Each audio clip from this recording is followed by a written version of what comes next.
em mais um podcast CRM Paraíba. Eu, Cláudio Orestes, estou hoje com o neurocirurgião, especialista em coluna, Dr. Rony Farias. Dr. Rony. Obrigado, Cláudio, por estar aqui nesse espaço.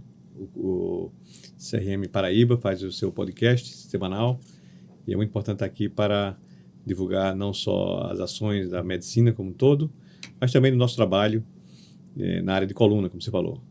Eu sou neurocirurgião, formado há 31 anos na UFPB e depois fiz residência médica em neurocirurgia, com algumas especializações adicionais, e estou aqui em João Pessoa há exatamente 26 anos trabalhando nessa condição. A coluna é a base de sustentação e a gente pagou um preço muito alto para ser bípede. E a coluna, ela infelizmente, diante das perspectivas ergonômicas, ela vem sofrendo bastante. Quais são as principais patologias que você lida habitualmente no seu dia a dia como neurocirurgião e como neurologista de uma maneira geral, né? Você citou uma condição interessante, que é o fato de tornarmos bípedes. Tem um trabalho interessante, saiu foi capa até da revista Nature, dizendo o seguinte: o que é que o criador poderia ter feito melhor para que os seres humanos chegassem bem aos 100 anos? Então, uma das condições que a pesquisa mostra, é o olho, né? Uhum. Nosso cristalino não consegue chegar aos 100 anos, então a gente tem que fazer a cirurgia da catarata. E uma outra é a coluna. Então, pela condição de ser bípede, o peso todo do corpo fica jogado na coluna lombar, e a nossa coluna, ela não tem um aspecto piramidal. Uhum. O correto é que a base da coluna, a lombar, fosse uma vértebra bem mais larga para aguentar o peso do corpo. Mas na verdade não é. Ela é quase cilíndrica. Então, o volume é igual, então isso acarreta o quê? Muito mais desgaste na lombar. E aí, outro fator que aconteceu na modernidade foi a mudança dos hábitos. As pessoas deixaram de ser muito mais proativas, no sentido de atividade física, de sair de casa, de se movimentar. As crianças não brincam mais nas ruas, então elas passam o dia todo sentado numa cadeira, em casa, jogando videogame. E a gente sabe que a posição sentada é a pior posição para a coluna. Quando você está em pé, não, você distribui o peso nas pernas. Mas quando estou sentado, todo o peso fica na coluna. A base da coluna. E aí, esse próprio estilo de vida, ainda mais no computador, quando você está usando o computador, você está flexionando a cabeça, e a cabeça na posição vertical, retilínea, ela tem um peso relativo. Quando você inclina para frente, esse peso aumenta proporcionalmente, e isso aí vai desgastando precocemente os discos. Então, a gente tem que entender que os discos que são vertebrais, que são aquelas estruturas cartilaginosas entre as vértebras, elas foram feitas com a vida útil. Então, para eu poder chegar aos 80 anos com os discos mais preservados, eu tenho que, desde cedo, começar a cuidar deles. E quais seriam os cuidados, assim, para evitar, de forma preventiva, para evitar, ao longo do tempo, um desgaste maior? Primeira coisa, cuidado com a posição ao longo do dia. Então, a posição sentada o tempo todo é uma posição ruim para a coluna. Teria que ter uma variação dessa posição. Se você trabalha como sentado o dia todo, né? A cada meia hora se levanta, alonga o corpo. A atividade física, de um modo geral, é fundamental. Quando você faz atividade física, musculação e caminhada, você fortalece a musculatura paravertebral, que é a musculatura que sustenta a coluna. Então, se eu tenho uma musculatura mais forte, eu diminuo o impacto nos discos. E aí eu levo a sobrevida. Outra coisa é evitar levantar objetos pesados, carregar peso desnecessariamente. E até a posição de se agachar para pegar esses pesos é importante, que muita gente faz de forma errada, né? Você quer apanhar um objeto no chão, você se agacha erroneamente, né? Às vezes você quer pegar. Então, você vai, por exemplo, calçar uma meia. É melhor você colocar a meia na cama, você fica sentadinho na cama, levanta o pé, aproxima o pé e coloca a meia. E não ir embaixo pegar a meia e calçar o sapato. Exato. São pequenos detalhes do nosso dia a dia que vão lentamente degenerando a coluna. Outras condições que afetam os discos são também adquiridas. O fumo, O fumo, a gente já sabe que ele diminui a vascularização em vários órgãos do corpo. Então é importante, principalmente para os jovens, né, essa questão de informação com relação à circulação e a perspectiva em relação ao fumo de prevenção, né? Sim, o fumo é um dos grandes... Agora, tem um outro aspecto também que eu acho que deve estar impactando. A gente tem uma sociedade hoje que tem um grau de obesidade. Sim, faltou falar da obesidade, bem lembrado. É importante, né? E a obesidade, ela não favorece muito a coluna, não, né? Porque a sustentação é como você carregar todo dia ao levantar um peso extra. E aí tem que ter cuidado também, né? Eu vejo muita pessoa reclamando da coluna, mas também não faz nada para perder peso. Não é isso? Não, chega às vezes pacientes com obesidade, com problema de coluna, e não aceitam que a obesidade é um fator agravante. Uhum. Então preferem, às vezes, muitas vezes manter esse hábito de alimentar, né, do que cuidar da coluna. A gente tem uma parte da coluna, uma ciência do estudo da coluna, que é a biomecânica. Então a gente estuda princípios físicos aplicados à coluna. Então, quando você tem um abdômen muito avantajado, muito protuso, você desloca o centro de gravidade e você acaba jogando o momento da força maior para a coluna. E aí você sobrecarrega. Quando você tem uma barriga tanquinho, você consegue ter menos impacto na coluna. E uma qualidade de vida bem melhor, né? Bem melhor, porque aí também vem outros fatores, né? Vem a gordura no fígado, tudo isso. Nesse aspecto, quer queira, quer não, existe um aspecto degenerativo natural na coluna lombar. Que quer queira, quer não, ao longo do tempo, mais cedo ou mais tarde, alguém vai ter um impacto nela. Porém, a coluna torácica e a coluna cervical, de que forma elas podem ser também afetadas no dia a dia, caso a pessoa não tome alguns cuidados? A coluna mais afetada nas patologias é a coluna lombar, por ser a mais inferior e a que tem maior, que aguenta mais carga, ela é mais sofrida. A gente parte para a coluna torácica, ela é menos afetada, por quê? Porque ela não tem grande mobilidade entre as vértebras, por causa do gradil costal. Então as costelas, elas estão interligadas através do externo, então não tem mobilidade. Então a gente passa de um segmento lombar altamente móvel para um segmento rígido, que é a coluna torácica, que não tem tanta doença degenerativa. Às vezes tem, mas não que tem repercussão clínica. E aí você passa para outro segmento altamente móvel, que é a cervical. E hoje em dia cada vez mais móvel, porque os jovens passam o dia no WhatsApp, no TikTok. Tablet ou celular, né? Com a cabeça inclinada. E não tem noção de quanto isso pode afetar, porque o tempo de tablet, de celular é impressionante. E o pessoal fica com a coluna totalmente envergada, curvada, cervical, e isso acarreta danos também, né? Cláudio, eu fico surpreso no consultório que eu atendo muitas pacientes que são trabalhadores da parte de computação, de informática, analistas, que já trabalham nesse ramo há muito tempo, e eles nunca receberam orientação de ergonomia. Sério? Então eu explico para ele, olha, toda cadeira tem que ter o braço para apoiar o cotovelo. E o punho se apoia na mesa, porque aí eu só teclo só com os dedos. Se eu tiver tudo solto, o cotovelo e o punho, eu vou estar jogando peso na coluna.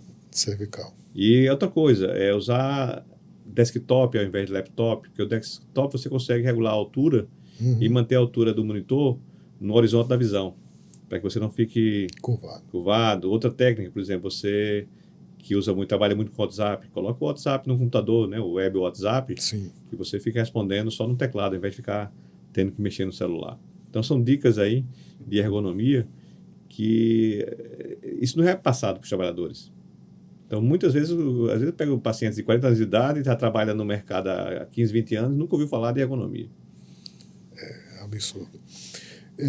Em termos de escalonamento de tratamento, para você, evidentemente, você é um neurocirurgião e o procedimento cirúrgico seria a última fronteira de uma pessoa que começa a desenvolver alguns problemas. Nessa graduação, o que seria ideal? A questão de fisioterapia, alongamento, pilates ou medicação, e aí para depois partir para algum procedimento. Eu vou colocar como exemplo a hernia discal lombar, que é a patologia mais frequente entre as patologias que a gente chama de degenerativa da coluna lombar, é a hernia discal. Então é quando o disco ele se parte ou se rompe ou extravasa e uma parte da cartilagem que está entre as vértebras sai do lugar e vai entrar no canal da coluna comprimindo o nervo. Puxa. E, em primeiro lugar, como eu falei, a prevenção seria o primeiro passo. E o segundo passo é o tratamento clínico, que consiste de medicamentos anti-inflamatórios, analgésicos, relaxantes, o tratamento complementar, através de fisioterapia, principalmente, né, todas as suas modalidades de fisioterapia, ajuda muito. Essa é a primeira etapa. A gente diz que a gente chama esse tratamento escalonado de escada terapêutica. Então, o primeiro degrau é o tratamento clínico, medicamentoso, fisioterápico. O segundo degrau são procedimentos minimamente invasivos, que você pode fazer uma infiltração, por exemplo, que é colocar a medicação diretamente na coluna para atingir mais rápido e mais eficaz o processo inflamatório. Sim. E o último degrau seria o tratamento cirúrgico, propriamente dito, né? Seria a cirurgia de hérnia de disco. Você tem ideia das hérnias de disco, na sua prevalência, apenas 1% a 3% que vão se transformar em casos cirúrgicos. 97% dos casos, eles acabam resolvendo com o tratamento clínico. Então, de fato, é uma pequena quantidade que precisa de intervenção. Mas também eu alerto que é o seguinte, quando aquele caso precisa de intervenção cirúrgica, não se pode negligenciar, porque às vezes criou um sentimento de que, um senso comum de que hérnia não se opera. Na maioria das vezes não se opera realmente, o tratamento clínico resolve. Mas em 3% dos casos é preciso cirurgia. E nesses casos não se pode negligenciar. Por exemplo, o paciente que tem uma hérnia extrusa grande, que está com compressão nervosa, se você não descomprime aquele nervo, você pode criar uma sequela que é chamada dor neuropática, que é como se fosse um dedo preso na porta há muito tempo, se você demorar a abrir vai ter um machucado definitivo. Então aquele nervo pode ficar machucado e às vezes tira a hérnia e fica uma dor permanente, que é chamada dor neuropática, que é muito difícil de tratar, porque já existe um machucado no nervo e esse machucado ele é interpretado pelo cérebro como uma lesão permanente. Então, uma vez diagnosticado indicada o tratamento cirúrgico, não vale a pena postergar. Exato. E em termos de avanços tecnológicos, o que é que tem de novidade nessa área ou perspectivas de novidades para o tratamento cirúrgico? Foi uma das áreas, a cirurgia de coluna foi uma das áreas que mais cresceu na medicina, do ponto de vista tecnológico. Desde cirurgias minimamente invasivas, a endoscopia de coluna cresceu muito. Lógico que não é para todos os casos, mas ela é para alguns casos bem indicados, tem um bom resultado, porque permite uma recuperação mais rápida do paciente. A gente tem técnicas para reconstruir vértebras por via percutânea. Introduz uma agulha na vértebra, preenche com a resina para refazer fraturas. Isso é uma outra técnica bem moderna. Nós temos colocação de parafusos também por via percutânea. Os parafusos são necessários para estabilizar a coluna, né? Muitos velhinhos que estão envergando com a idade, a gente coloca os parafusos justamente para impedir. Seria uma artrodese? Uma artrodese. A gente tem artrodese minimamente invasiva e a gente tem recursos tecnológicos que melhoram o resultado da artrodese. Desde a monitorização neurofisiológica, então um especialista, um neurofisiologista, ele vai para a sala de cirurgias, acompanha a cirurgia com a gente, coloca eletrodos em todos os músculos do tronco e das pernas e dos membros superiores, e ele vai monitorizar em tempo real esses músculos e esses nervos para saber se durante a cirurgia a gente está se aproximando daquelas estruturas nobres. E ele nos avisa. Isso dá uma proteção muito grande. É o próprio paciente ou é o médico que avalia essa? É um médico, é um neurofisiologista, né, um neurologista clínico com especialidade em neurofisiologia, que ele faz parte da equipe. Ele é terceirizado na equipe, mas faz parte do ato cirúrgico, e ele leva o equipamento de monitorização neurofisiológica que dá uma segurança tremenda. A gente tem agora, lançou até aqui no Brasil, arco cirúrgico, que é um aparelho de raio-x intraoperatório, 3D. Então, ele faz uma tomografia intraoperatória. Então, a gente já vai fazendo a cirurgia e já vai vendo em tempo real a colocação dos implantes. O resultado do implante. Então, isso aí é uma tecnologia também fantástica. E está chegando também agora, na área de coluna, a cirurgia robótica. Ela está vindo aí para ajudar a colocar... no Brasil aqui já chegou no Brasil. Na Paraíba tem alguma coisa? Não, a robótica ainda não. A robótica está sendo inicialmente aqui em Brasília está tendo já a cirurgia robótica. Em Porto Alegre eles fizeram alguns casos, mas ainda está popularizando porque os custos para a implementação da tecnologia são elevados e aí precisa ter mais volume de procedimentos para compensar, para que barateie o custo da tecnologia. Ela é isolada ou associada à realidade aumentada? Não, pode também existir realidade aumentada. Existe uma empresa alemã que está desenvolvendo a realidade aumentada junto com a robótica. E a gente tem outra ferramenta que eu esqueci de falar, que é a neuronavegação, que é bem interessante. Ela é usada também na coluna, mas principalmente no cérebro.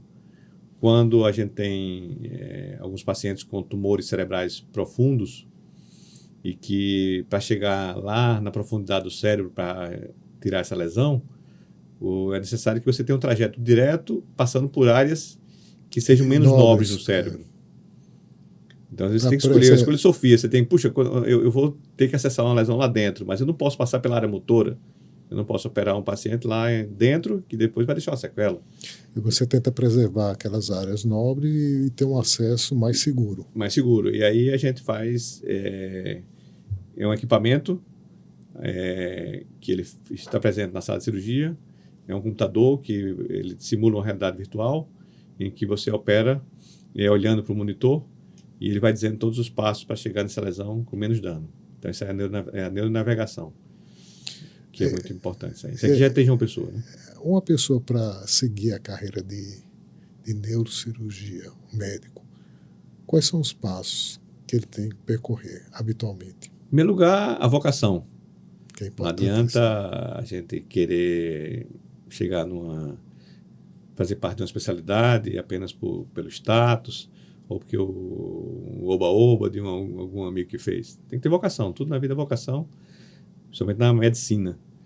Então, saber que é uma especialidade muito dura no sentido de tempo de formação, de tempo de trabalho, de tempo de dedicação. E tem um detalhe que eu acho que é importante. O tempo de cirurgia também é um tempo geralmente longas, prolongados, e a pessoa tem que ter um bom condicionamento tem que ter. Físico. Né? Às vezes eu fico na cirurgia 8 horas, quando chego em casa, minha coluna cervical toda doendo, tanto ficar você opera a coluna dos outros e depois você que acaba adoecendo. E a formação do neurocirurgião, ela é basicamente hoje uma residência de 5 anos. Uhum. Nós temos 80 centros formadores no Brasil. Formamos em média 120 residentes por ano em todo o território nacional. E nos 5 anos eles faz rodízios em várias subespecialidades, faz na neurologia clínica, faz no neurointensivismo, na neuropediatria, na neuro-oncologia, na coluna, na cirurgia vascular, na cirurgia de epilepsia, cirurgia de Parkinson. Então, todas as sub-áreas da neurocirurgia ele roda e acaba tendo uma visão bem mais ampla de toda a especialidade. E há um debate hoje que talvez a residência passe a ser de 6 anos. Aumente, porque ficou tão sofisticada, tão cheia de subespecialidades e de nuances, que não caberia mais em 5 anos. Seria um 6º ano aí para poder que o egresso saia com maior capacidade, mais preparado. Né? E depois da residência ainda existe o fellowship, né, que é um programa de pós-graduação mais curto, de 1 ano, direcionado a uma subespecialidade. Mas aqui no Brasil ou fora? Aqui no Brasil, inclusive em João Pessoa, a gente tem um programa de fellowship em cirurgia de coluna. Aonde? É baseado no São Vicente de Paula e no Hospital Metropolitano e no hospital, na Unimed. Esses 3 centros os pós-graduandos, eles rodam nesses hospitais e se aperfeiçoa mais um ano em coluna, né? Certo. Bom, gostaria que você deixasse uma mensagem para quem está nos ouvindo e que pretende viver até 100 anos. Obrigado, Cláudio, mais uma vez pela oportunidade. Então, temos que nos poupar para chegarmos bem aos 100 anos. Uhum. E eu acredito que não a nossa geração, mas as futuras gerações vão chegar a essa idade. E para que cheguem, cuidem da coluna desde cedo. Então, se vocês puderem começar a atividade física desde cedo, começar a cuidar da coluna desde cedo, da postura, evitar o ganho de peso e evitar também fatores que acabam piorando, como eu falei, o fumo, né? As más condições ergonômicas. Então, é um cuidado que tem que ter, só preservando. Tem como evitar o uso de celular? Não, essa ferramenta, infelizmente, ou felizmente também, né? A humanidade hoje é dependente dela. É um absurdo. Mas fica aí a dica e esperamos que vocês pensem, reflitam e incorporem essas orientações. Obrigado, Cláudio. Tá, eu que agradeço.